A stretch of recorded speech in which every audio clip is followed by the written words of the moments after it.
and recognize the importance of the eye structure in maintaining normal vision. So, this is your eyeball. Okay.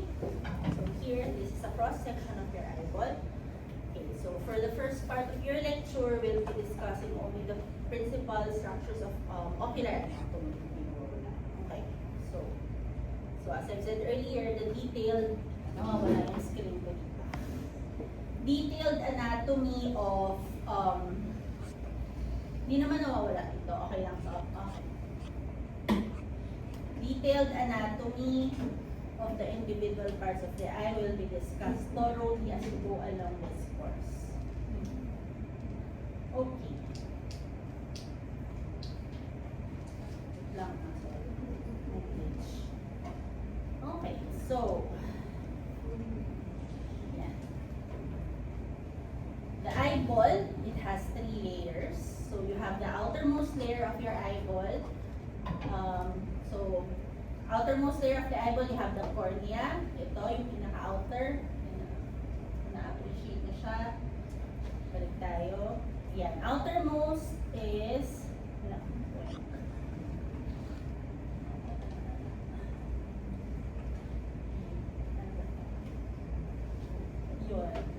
Outermost structure of your eyeball is the cornea.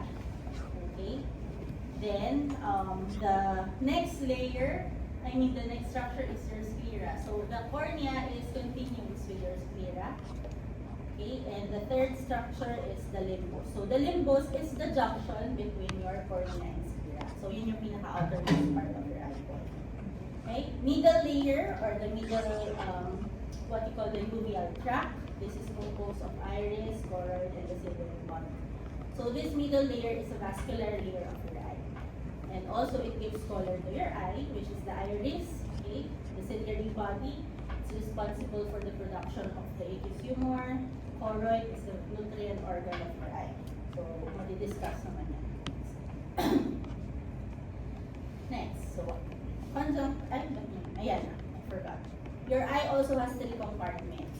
So, you have the anterior chamber of your eye. Kung i-imagine nyo, the anterior chamber of your eye is bounded anteriorly by the cornea. Paano ko mapapakita sa inyo? Ayan. Posteriorly, the iris. Okay? Then, the posterior chamber of your eye is bounded anteriorly by the iris. Posterior boundary of the posterior chamber of your eye is the lens. Kung i-imagine nyo yung sunod-sunod.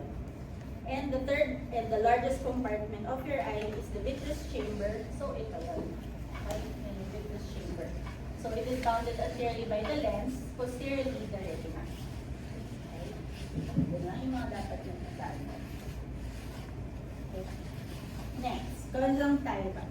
So, conjunctiva is a thin, transparent mucous membrane that covers your eyeball. And it also has bars, 3 bars. So,